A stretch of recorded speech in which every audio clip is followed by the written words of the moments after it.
સુરતના અરેઠના ક્વારી એસોસિએશનની મહત્વની બેઠક યોજાઈ હતી। જિલ્લાની 65થી વધુ ક્વારી બંધ પાડીને વિરોધ કર્યો હતો। માંગ સંતોષવામાં નહીં આવે ત્યાં સુધી જિલ્લાની તમામ ક્વારી બંધ રાખવાની ચીમકી અપાઈ છે। ક્વારી બંધ રહેતા પ્રધાનમંત્રી નરેન્દ્ર મોદીના dream project bullet train express way road રસ્તાના કામને અસર થશે। ક્વારી બંધ થતાં મજૂર વર્ગ અને ટ્રક ચાલકોની રોજગારી પર પણ ભારે અસર જોવા મળી છે।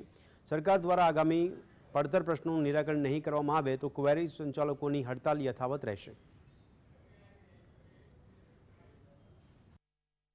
मुख्य मांगणी अमरा तो पहला तो जूना 2022 7 जेटला प्रश्नों है। खाड़ा मापणीनो है, ईसीनो है, माइनिंगनो है, एवा अलग अलग ने कोरी झोन डिक्लेर करवाना है।